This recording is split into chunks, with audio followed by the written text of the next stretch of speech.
Well, good afternoon, everybody. Thank you for coming to this presentation. My name is Tim Hall, CTO of a company called boxxe. We're a provider of hardware, software, and managed services, so a reseller and MSP covering the whole of the UK, obviously including Scotland, hence why we're here today. A little bit about our business before we get into the meat of the presentation. Business has been around for 30 years, long history in selling to public sector, so very used to public sector procurement and tendering, and a lot of tenders and frameworks that are representative of Scotland are in our portfolio. Some very basic stats. I'm not sure if the slides are going to be available to you afterwards, but yeah, a lot of history in selling software. So in 1 year, last year, 3 million pieces of software sold. There's a big history around that, but a lot of what we'll talk about today is around our managed services and actually why are we talking about this? Now, it seems a bit of an odd title to say, well, actually, and I even sort of concerned about calling us a security expert, because who actually can call himself an expert in this field with the ever-changing landscape? But actually, it's about socializing something that we experience, because I think a lot of times you speak to vendors and technology providers, and there's always that kind of what if. My piece of software, my piece of technology is going to give you this advantage against the nefarious actors. But actually, what we're talking about here is something that actually happened to us. It is I guess, a known fact that security breaches are damaging to organizations, both in terms of operational, financial, reputational. Not least of us, as I said, we're a service provider, so we have a SOC that is probably the central to this whole presentation. But as a service provider to people like the public sector organizations, we are a supply chain. And one of the biggest risks why we talk about this or do this presentation is about supply chain risk. So UK government has a lot more legislation coming about this, and there's a lot more of pieces of legislation being mandated to service providers. So how are you managing that risk in the supply chain? How are you kind of looking at not just your own security, but the security of the people that are supporting your organizations? So essentially, we felt it was insightful to kind of bring it to life. And actually, as you'll see as we go through this is something that we experienced that isn't uncommon, but also can be easily mitigated. So I talked about we've got a SOC. So our SOC, as I said, not only covers our own infrastructure and our own security portfolio, but also covers that of all the customers that we support. Some statistics there. This is kind of annualized figures for last year to give you an idea of the sort of things we're dealing with. So it's a 24/7 operation. We don't just have a SOC. We have a service desk, service management, security operations. Essentially, how do we cover a customer's portfolio, whether it's on a specific piece of service for a particular entity, a part of their enterprise infrastructure, or is it a fully outsourced service? Those are the breadth of what we do. But that's the kind of numbers that we're dealing with on a daily basis. So for those people who aren't aware, we get telemetry from all the different systems that feed out our events. They get turned into alerts, which is something that we'll talk about in a second.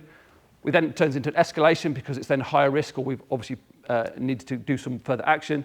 And we've had incidents, so that's when it turns into an action, something we can call a true positive.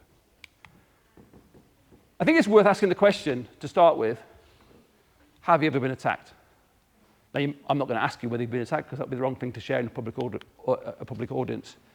But also, have you been breached? Again, there's a lot of statistics that go, okay, is it 200 days that people can sit in a network? Is it 100 days? There are many different statistics around there. But until you've actually had that happen to you and understand what might have happened to you, and actually thinking about it differently, are you presenting that information back into the board? Are they cognizant of how many times you have been attacked? You may not have been breached, but how many times have you been experienced denial of service, or whether it's botnet attack or whatever it might be? How is that information being fed upwards to demonstrate the things that you're having to deal with on a daily basis? And I think that's where one of the things that came out for this for us. This stuff just happened. A lot of things that happen definitely in the technology world or in the technology department just happen.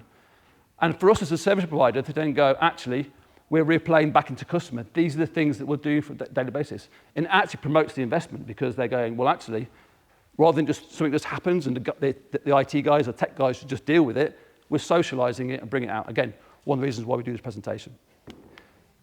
I think it's also clear that when we have when we talk about security and particularly observability, the event quality is what we're after. So there's a lot of tuning that goes on. But also, if you think in terms of an attack, what you don't always have is time. And time keeps ticking. Time moves on, and making quick actions, making quick decisions based on the information you're receiving is one of the key aspects of an attack. So here we find ourselves on the 21st of June, 2022. It's 11:16 in the morning, and we're starting to see a number of events happening. I just realised I missed a bit out. Just wait 1 second. There we go, right. So it's a normal day, nothing particularly happened. It's the end of June, we're starting to think about what's happening in Q3, and our SOC tooling starts to go mad. It's 11:16, nothing particularly happening in the organization. We're seeing a lot of things kind of coming through to the organization. And actually, of the alerts that are happening, we've now created an offense. So our SOC tooling, we use an IBM tool. It's created an offense for our SOC analysts to have a look at.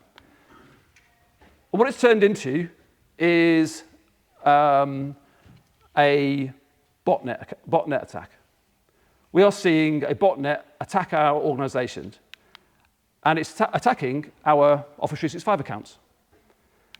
And at the time when we, at 11:16, we'd already seen 8,611 events. It's the net result of that, relatively small at this point. We've had 4 users who have had their account locked out. Now, that sounds pretty low level. You're going, oh, actually, this is the sort of thing we're really seeing. But actually, if you think about this, this is a straightforward attack against boxxe.com, because that's our email address, or our domain. 4 users locked out, and we've got that happening. So relatively straightforward. So you dig deeper.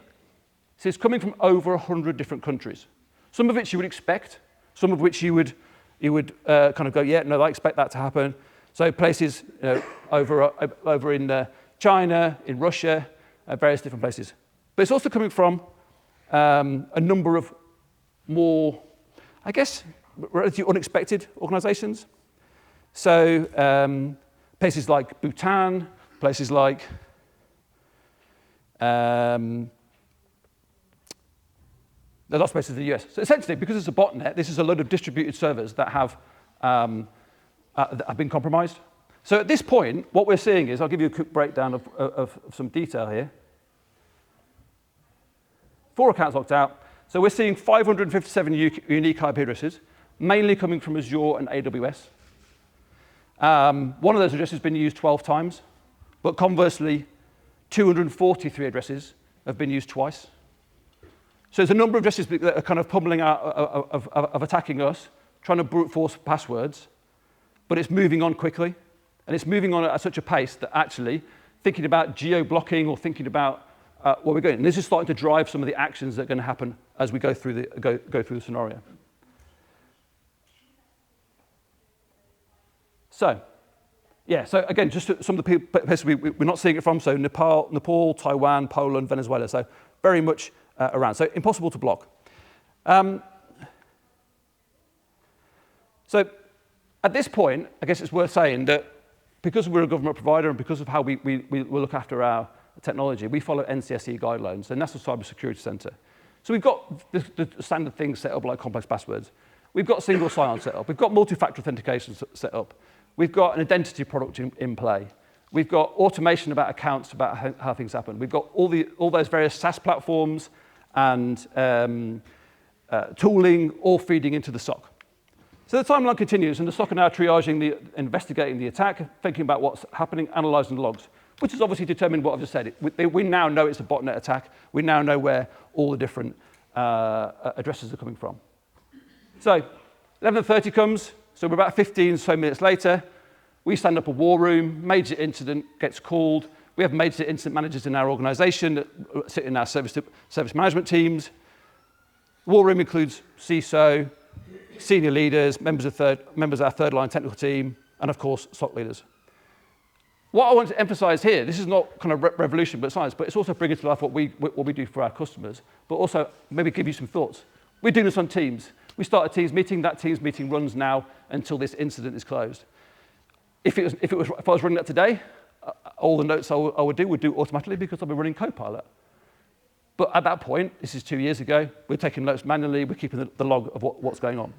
But it's starting to establish the facts, understand what's going on, and we've got some initial actions that are going to be agreed.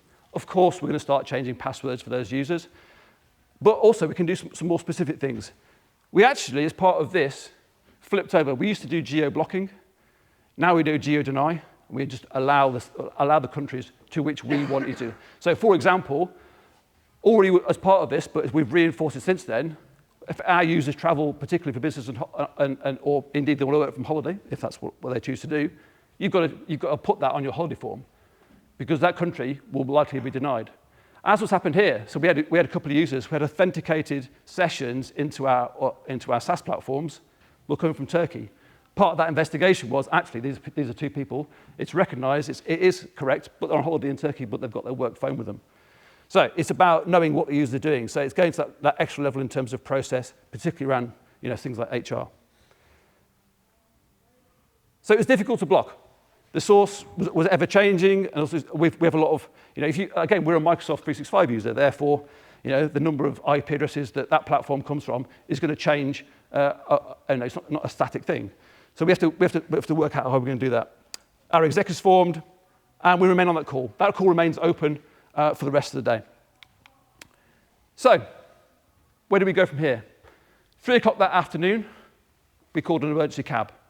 So again, change advisory board, like a lot of people here probably follow ITIL, and that was then the series of mitigations. So we changed that allow list, we changed the device authentication. So in our identity management product, we now do a lot more identity of device, not just identity of user, changing how you'll kind of authenticate into that. So going beyond maybe conditional access, but we're going actually device triage, device quarantine before allow access to network, no matter what platform you're using. And we changed a few different access policies. The SOC continued to monitor it. This attack is continuing. So to give you an idea of how that looked, obviously we made those changes that it started to drop off from about 2 o'clock, but by 3:30 with the mitigations we put in place, the blocks we put in place, the changes in some routing, we saw much less traffic. But it continued, and that ticket and that incident remained open.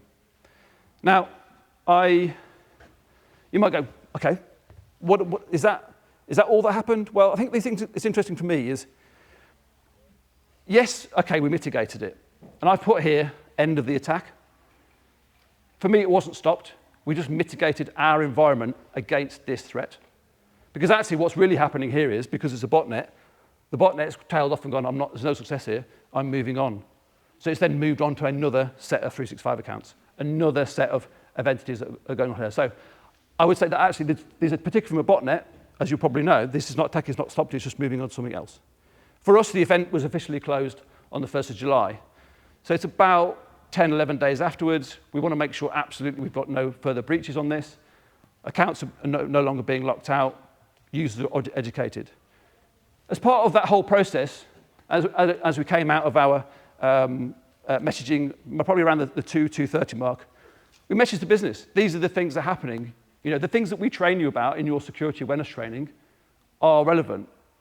And this is the thing that's real life and happens today. And I think it comes back to something I'll talk about in a second. Is the user, not only the technical user, is key to this. So I think one of the things that we always do, and I think I guess I'm sure as many of you do the same thing, is no matter what we do, there's a lessons learned. Did it go well or did it go badly? Now, in this case, based on all the things we put in place, we felt that actually it had gone very well. We had the right policies in place, we had the right communication in place, we had the right stand-up that happened to mitigate it. And there's that old cliche, isn't there? You go, well, actually, there's 3 things involved in particularly in security, but in certain IT: people, process, and technology. The problem with technology is, if you're a large organization, I heard a presentation by a CISO of a global organization that he said he had 53 different security products within his organization. The average, apparently, certainly in enterprise, is 40. So as security professionals, what is giving you the single pane of glass to monitor those things? So the people, the process, and the technology can be actually a burden in this case, rather than actually delivering to you. And actually, one of the things that we've seen is particularly, maybe this is a public sector view on this, you have someone who goes into a role, I'm not saying this is going to happen, no offense intended in case you're that person, but someone goes into a role, they want to make change, they want to put the best of breed product in. The best of breed product goes in, they look after it, the team looks after it, fantastic. Let's say for sake of argument, that person moves on. The next person comes along, has different ideas. Do you get rid of the old product, or does it get morphed and changed and something new gets added? So then you kind of get this application technology sprawl, and from a security point of view, you're putting in best of breed, but you're making your environment more difficult to manage, more difficult to get oversight on, more difficult to get events and triage and alerting from. And I think that's where, as security professionals, the expertise comes on. Actually, what is your strategy, and where does technology fit into that? Don't just add, replace, change, amalgamate, whatever. But the key thing for us, and I think this is key, was that communication piece. Communication within people dealing with incident, communication with the business to understand what's going on, and that reiteration back to the organization, going, actually, you have got a fundamental part of this. And as I always say, it's a bit of a cliche, the most dangerous thing in any organization is this, because someone can click, someone can open something, someone can do something. And okay, not necessarily the case in this particular attack, but that is the most dangerous thing, because opening that email or clicking on that attachment. So, in summary of this, of where we started from, actually at the end of the day, what we're talking about is single sign-on, identity management, multi-factor authentication, user authorization. Actually, kind of low-level fundamental stuff that we all probably do databases. But actually, are all the platforms that you're using that are part of that identity chain fed into someone who's looking at the events? What are we doing on the back of those events? What the processes are in place to manage that event that comes through, which is kind of what we're talking about. And then fundamentally, are you trained, or are the people trained and do that? Now, if there's members of a SOC here, absolutely that's the case. But also from a management and a kind of an exec point of view, there has to be buy-in across all those. So, I guess we always tend to like to end the presentation on a statement. For me, this is kind of one of those points. Yes, people, process, and technology, but it's about the next attack. We know, I think I would probably fair to say, if you're in a security role in this audience, we're in it because it's the kind of that constant fight. How are we going to get ahead of the nefarious actor, if indeed possible? So there's a little bit of a gamification going there, but actually, you need to be resilient because you can't make yourself invulnerable. So it's about how you kind of think about the wider landscape and move forward. So that's a kind of an overview of our attack. Okay, we've run through a sort of fairly quick pace this morning, but for us it was about socializing kind of things that happen to us.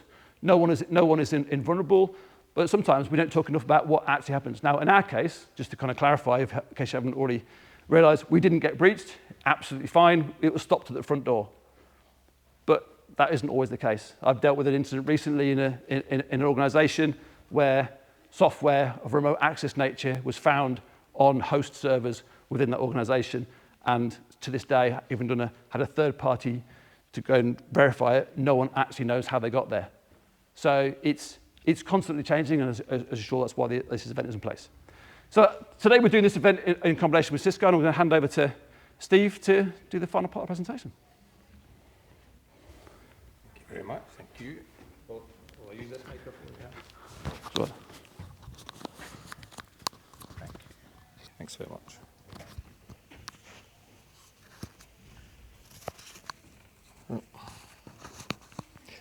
Can you hear me okay?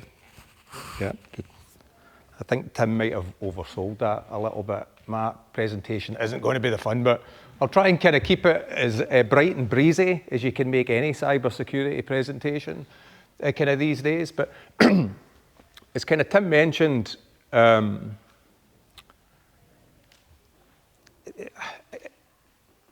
old chairman, so I work for a company called Cisco. Our ex-chairman used to say this, years ago, and it's kind of still true today, right? There are only really two types of organizations out there when it comes to, I guess, cybersecurity and, I guess, understanding. Those that have been breached and those that don't know but have still been breached, right? You know, so that's kind of what we have to deal with these days. The kind of, you don't know what you don't know, and a lot of times the kind of tooling, the technology, the capability is all really about giving you visibility, giving you better insight into your own environment, as well as the control and protections that you would expect. And that control and protection, obviously, it enhances over time, it gets better over time, but you still need to have that visibility and feedback mechanism to keep looking at your environment to give you that insight. As I say, if you don't have the insight, a lot of times you don't know what's going on. Tim mentioned the potential breach that happened at boxxe. And the team there were able to mitigate as much as possible because they had fantastic visibility and insight as to what was going on in their environment at that point in time. Being able to see that allows you to react to it, right? So my name's Steve McKee. I'm a kind of cybersecurity specialist working for Cisco. And what I was kind of hoping to do just over the next 10 minutes or so is introduce the concept of a thing called identity threat detection and response. It doesn't mean, you know, kind of identity as in your face and things. It talks about your kind of software identity, your kind of identity systems, your Azure Entra, your Okta, your kind of Duo, your kind of authentication systems. I'm going to talk a little bit about that, as well as maybe kind of, you can't really have a presentation these days around cybersecurity without talking about another thing called zero trust network access. Zero trust network access, you know, in essence is least privileged access. You shouldn't be allowing people to gain access to applications and services and networks that shouldn't be getting access to them, right? So basically implementing some controls that basically allow you to identify the user, identify their device, identify maybe other attributes like their location, are they on trusted or untrusted networks, and using those attributes, decide if you're going to allow them access to applications and services based upon your own policy.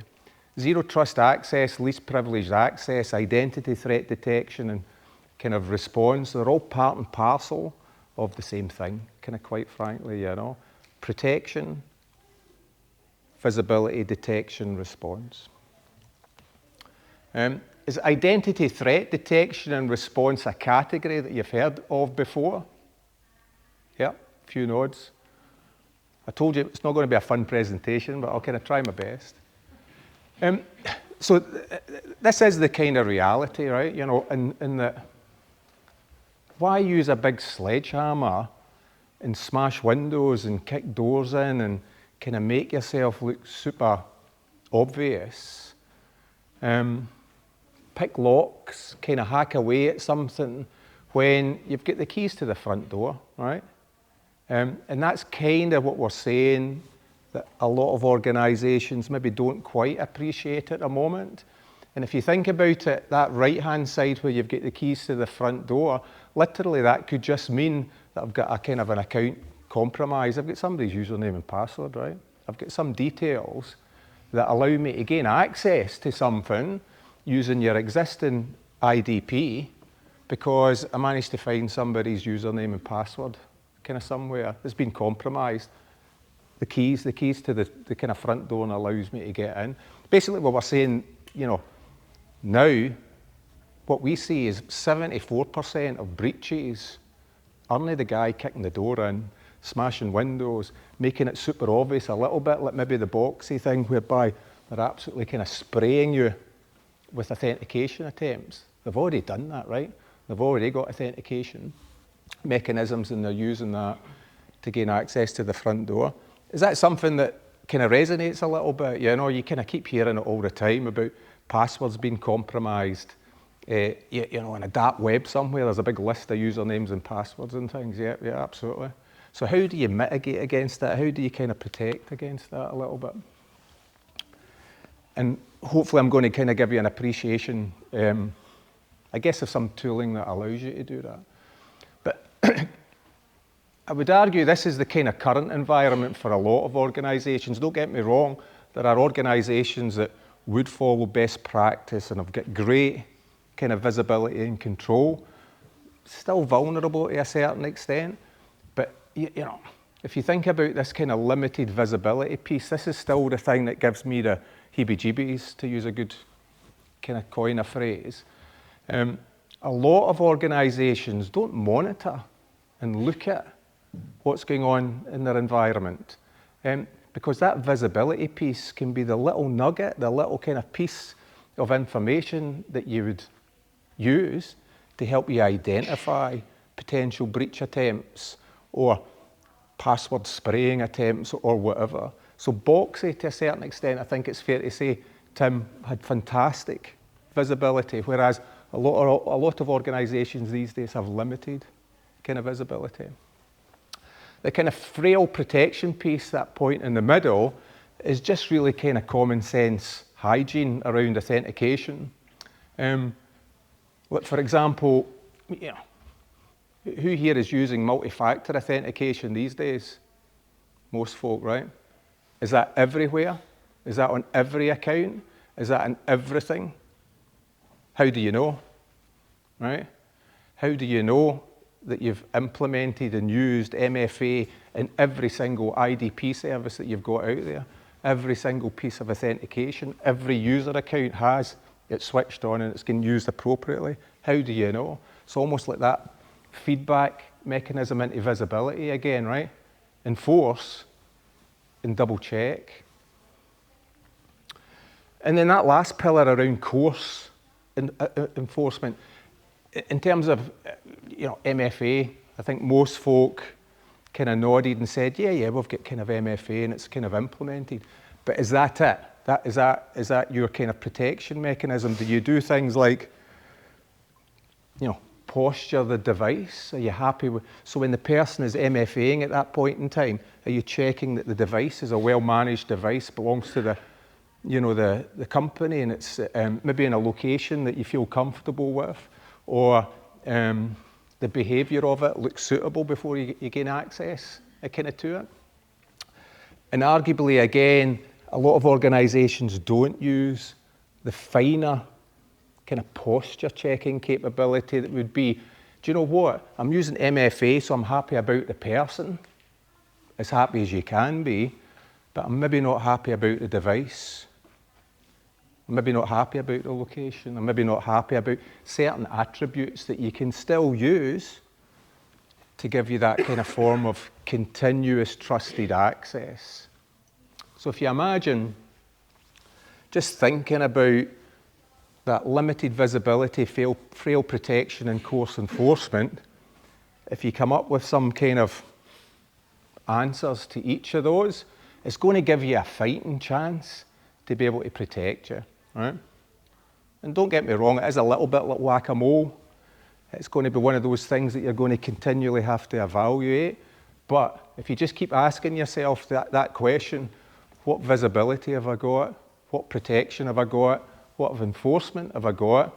And you continually fine-tune that, it's going to give you a fighting chance, right?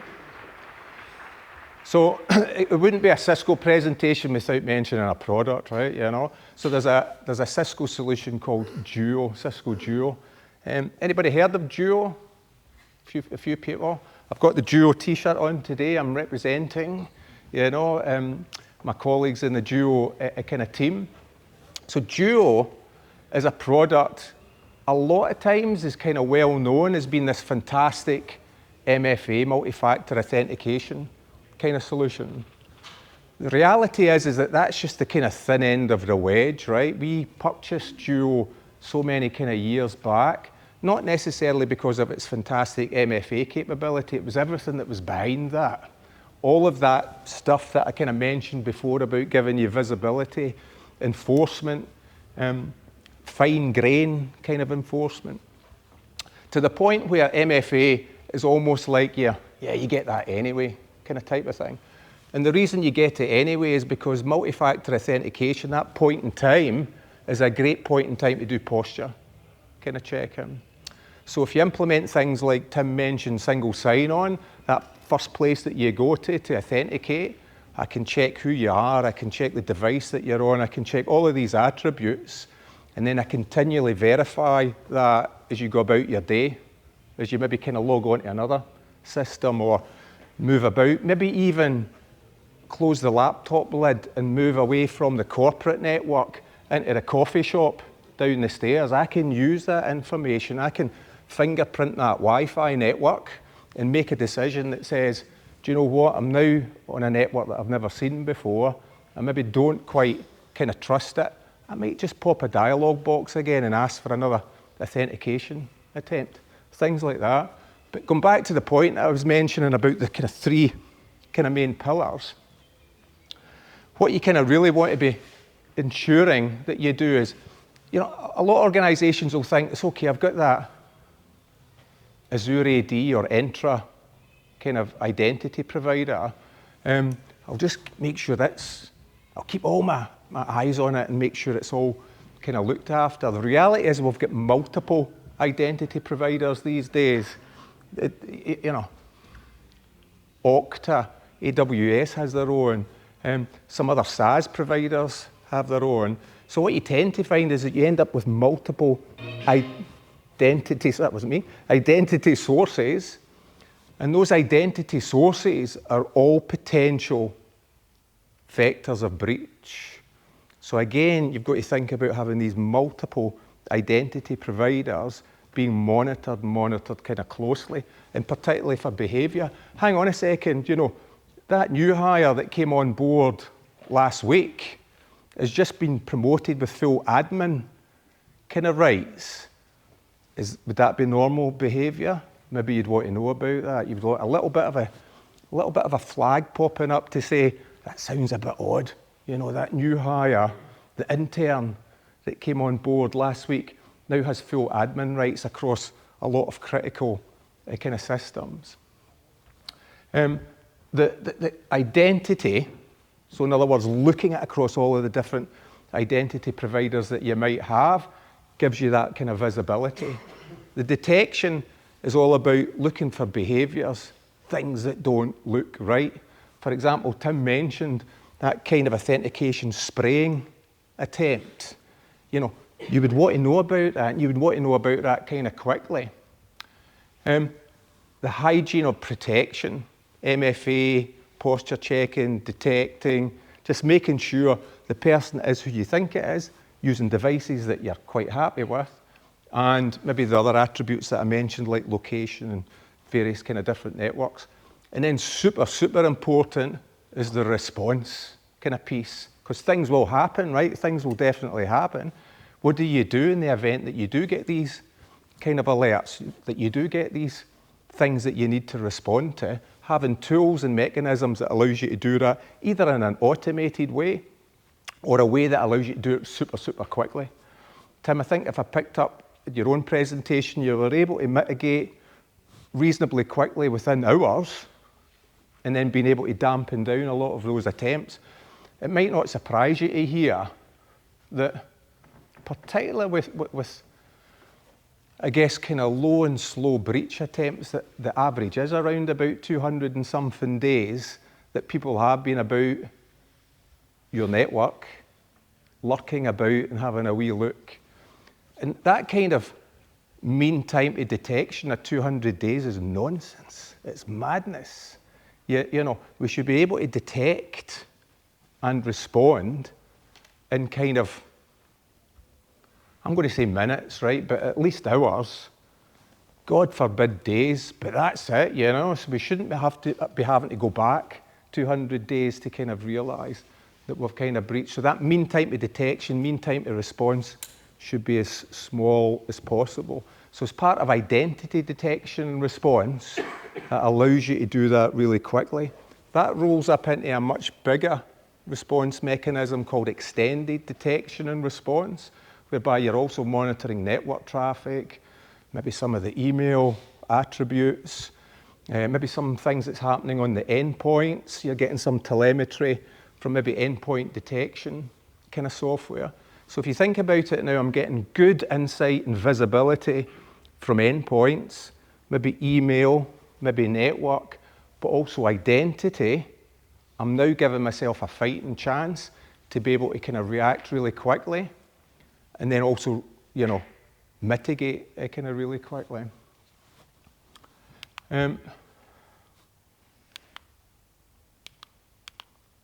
So it's a kind of call to action, and it's really just to kind of maybe finish up a little bit on an offer, which is, I think Tim and the team at boxxe, you know, opened the jacket a little bit and let you see kind of what they had to deal with.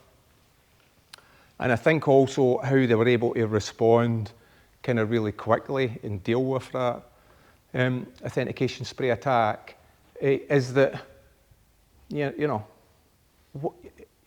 if you don't know about it, how can you deal with it? It's back to that visibility thing.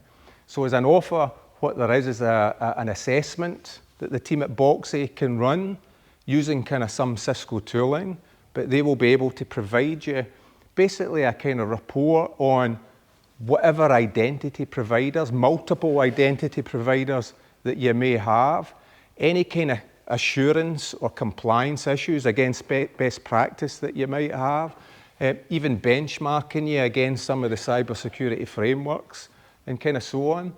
And then more importantly, kind of giving you feedback and mechanisms to say, well, you know, this is your current setup.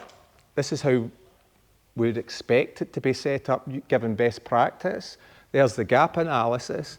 And then also this is how you would continually monitor and verify that. So at the very least, you can, you know, there's no silver bullets, right? There are no silver bullets, but at the very least it gives you a fighting chance to be able to react to it and minimize any exposure and breach that you may have. So I think, and I'm right in thinking, Tim, at the boxxe stand, there's this fantastic Formula One Lego type of prize, a raffle or whatever. You can, I think there's a QR code nearby, but if you scan to see if you can win it, what it would also mean though is that the boxxe team can then respond to you as well, and at the very least offer you this assessment if you want to take them up on it. No obligation, right? You know, you don't have to kind of take it at all. But you might hear a few other terms, right? I'll just maybe finish up on this. So software-defined perimeter, there's another kind of term that you hear pretty much in the industry. Or identity is the new perimeter. What that's kind of basically saying, it was great when we were all in the office, you know, on a network sat behind a firewall, and the perimeter was that firewall, you know? So the old kind of castle and moat type of kind of topology, that's not how we operate anymore. We're all hybrid workers, moving about, roaming the globe, doing different things, but also more importantly, consuming applications and services from all over the place. SaaS applications, public cloud services, maybe in our own kind of data center. So what had to happen is identity had to become the new perimeter. I want to check if it's you. I want to check if it's a device that you're using. I want to check where you are, and I want to check if your behavior's kind of good. So identity becomes a brilliant place to be able to kind of almost like create that new identity-based perimeter. But I'll finish up there now, hopefully on time, and take some Q&A.